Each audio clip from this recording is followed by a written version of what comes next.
Morning, students. Hope so you all are fine and safe. Students, in the previous class, we have studied about, we have learned, we have read certain sources, and now we would be continuing with the other sources of this chapter. The Sudarshan Beautiful Lake in Gujarat. In this source, students, it has been mentioned that the Shaka ruler, one of the important ruler of Shaka was Ruddaman, and he has repaired the lake, that too and free of cost. Even he has not taken any type of taxes with the people. That shows that he was thinking, he was a very generous king, and he is thinking good for his kingdom. Okay, then it shows that, and he has mentioned that this lake was built during Mauryan Empire, and afterwards it has been written in the description that the Gupta time period also it has been repaired. Okay, see, the Sudarshan Lake was an artificial reservoir. We know about it from the rock inscription 2nd century in Sanskrit composed to record the achievements of the Shaka ruler Rudradaman. As we all know, in the inscriptions, the achievements of the rulers were captured. The inscription mentions that the lake with embankments and water channels was built by the local governor during the rule of the Mauryas. In that too, we get to know that the lake, the reservoirs were made by the rulers of the Mauryas. Okay. However, a terrible storm broke the embankment and water gushed out of the lake. Okay. Rudradaman, who was then ruling in the area, claimed to have got the lake repaired using his own resource. Now, Rudradaman, who was ruling at that time, he claimed to have got the lake repaired. Okay. So from here, what we get to know that the Mauryan Empire, it was no doubt it was also the golden time period they are having, because they are having very good administration. But and during this time, political disintegration was there, and the Shaka ruler, they, because Shakas were the invaders who they came from where, obviously from the Central Asia. Okay, so they invaded, and at that time when they were ruling, the lake, due to the storm, they gushed out. The water from it gushed out, and obviously people at that time they were having problem with that. So he repaired without imposing any tax on his subjects. He did not impose any type of tax on the people. Another inscription on the same rock, 5th century, mentions how one of the rulers of the Gupta dynasty got the lake repaired. Now, another inscription we found during, it was of 5th century, and in that it has been mentioned that the same lake, it has been repaired once again in the Gupta dynasty. So by this, what we get to know, that they used to write their achievements. Okay, and in this case, see, during the time of Maurya also they have written that they have been. Then when the Shakas came, then also it has been mentioned. When the Guptas repaired, then also it has been mentioned. Okay, why did the rulers make arrangements for irrigation? Now, did they actually do? Irrigation is meant for what? For agriculture practices. So it would benefit their praja to do surplus agriculture. Okay. Now, yeah. Our next source is source 6, the importance of boundaries. See, this extract, this source, it is telling about telling about the legal text. Um Legal text in the sense it is extract from the manuscript, and manuscript we all know that it is written in the Vedic period, and this whole source is showing or depicting the picture of the Vedic time.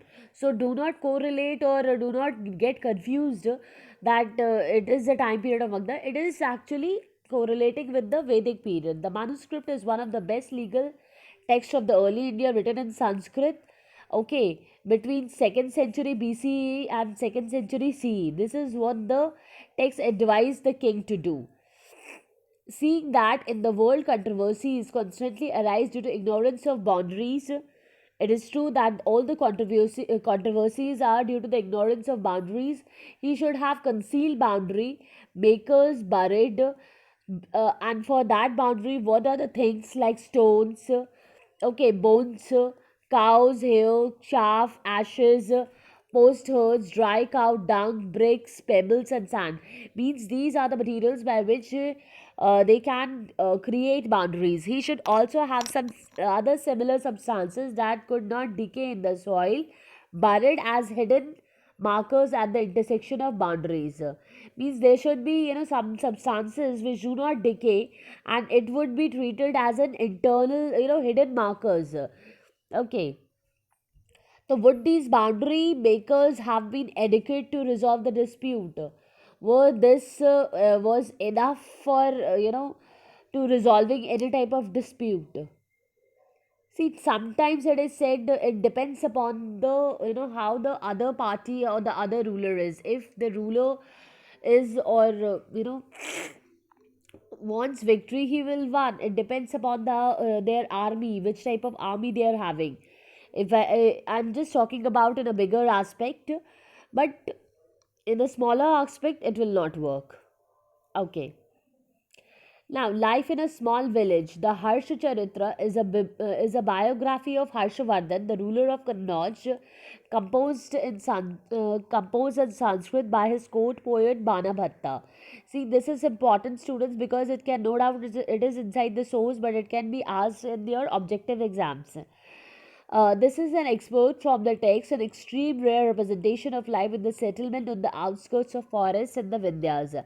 Now, this whole text is telling about the forest life, which is in the near the Vindhyas, in the Vindhyas. Okay, the outskirts being for the most part forest, many parcels of rice land, threshing ground, arable land were being apported. Sorry. See, the outskirts being for the most part forest, many parcels of rice land, threshing ground, and arable land. Means over there, they were arable lands. Arable lands are, the lands which are suitable for growing crops. Were being apported by small farmers. Means they were divided among the small farmers. Okay, divided, or you can say shared among. It was mainly spade culture. Means at that time they were using tools, okay, for agriculture practices, owing to the difficulty of plowing the sparsely scattered fields, because it's a forest area, and that too, certain mountains are also there, so it was very difficult for them with the now scared fields covered with grass, with their few clear spaces, their black soil stripped as iron black. Now the the writer has given the whole description that actually what was happening. The land was there, it was divided among the people over there for the agriculture, what type of tool they were using. Okay, then the blank area in which agriculture was not taking place, it was black in color like black iron. Okay, there were people moving along, the bundles of bark, countless sacks of plugged flowers, loads of flax. Okay, and hemp bundles means what actually the people over there were doing. They were taking these, like, they used to pluck the flowers. They used to take the hump bundles. Hump is basically, it is a fiber, strong. It is a stronger fiber. Okay, so the loads of flags. This whole scene, if you imagine, it is the scene of the villager village. The people over there are dependent on the natural extract, on the nature, everything they are taking out from the forest. Okay, quantities of honey, peacock's tail, feathers, breadth of wax. Wreath is an arrangement of flower in a ring. Okay, logs and grass. Village wives hasten en route for neighboring villages, all intent on thoughts of sale and bearing on their heads. Means all these things they are taking uh, to some other place to sell, because they are totally dependent on this. Their economy is dependent on this only. Okay, and I hope so you understood this source also. Now, one source is Prabhavati Gupta, the and the village of Danguna. It is the source is important because this source shows that Prabhavati Gupta, she was the daughter of Chandragupta.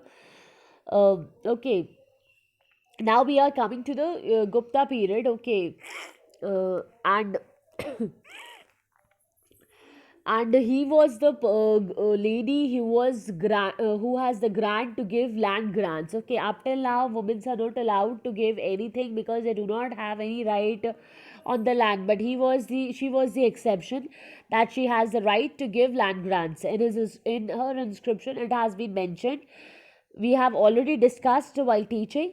See, this is what Prabhavati Gupta states in his inscription. Prabhavati Gupta commands the Gumaktuman Gram Kutumbinas, householders, peasants living in the village, Brahmins and other livings in the village of Danguna. Now, from this is also here it is important that name of the village. See, in MCQs they can ask anything. Okay, so do not Magam, just remember it like a story. And in this story, Prabhavati Gupta is giving land grant to the Brahmin or his teacher, and that teacher is, as during discussion, he gives the land. So that land is known as Agraha, which we already know that Agraha was a land given to a Brahmin who was usually exempted from paying land revenue and other dues to the king, and was often given right to collect dues from the local people.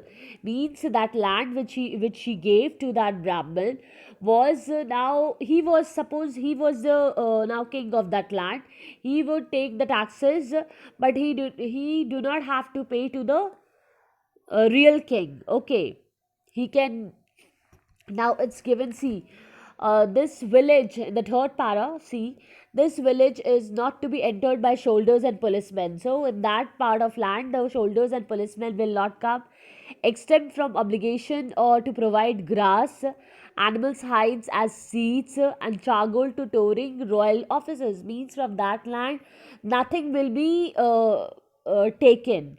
Okay, because earlier they used to take in form the things in form of the charcoal or anything which as a tribute. Okay, now exempt from royal prerogative means that person was having special right to purchase anything. Okay, but whatever, just it is like that, whatever the products that land is having, the king hacking, and nobody has any right to that, and that Brahmin was the actual king of that land. He can take taxes anything from his land, but others, he do not have to pay to the others. Okay, together with the hidden treasure and deposits, together with the major and minor taxes. This canon has been written in the 13th year. It has been engraved by Chakradasa. Okay. Now, who has engraved Chakradasa? Because at that time inscriptions were there, and inscriptions we used to engrave. Okay. I think so. Up till here, the source is clear to you all. Okay, now certain assignments are there. I have written like this. Now, from source 5, how do we get to know about the Sudarshan Lake? Now, next question, why this lake required the repair? Now, third question, explain why did rulers make arrangement for irrigation? Okay, now from source 6, why did the controversies of boundaries arise? Explain. Now, next, suggest the ways to solve the boundary problem. Third, explain with example any such problem being faced by Indian today. Hope so this topic is clear to you all, and you remember that what we have studied about the Sudarshan Lake, that it has been repaired by Rudradaman, then by the Gupta, and it was made by in the modern time period. Okay, then we studied about the importance of the boundaries, why boundaries are important, and it has been mentioned in the manuscript. Then we studied the life in the small village of Vindhya, how what people were doing for their daily economy. Okay, then we studied about Prabhavati Gupta, how she was having the right to give the land grants, and what were the restrictions for the king or the other people, that they cannot take anything from that land, any type of taxes were not taken, and the taxes only the Brahman who to whom the land was given, only he can take. Students, hope so these sources are clear to you all. Thank you and have a nice day.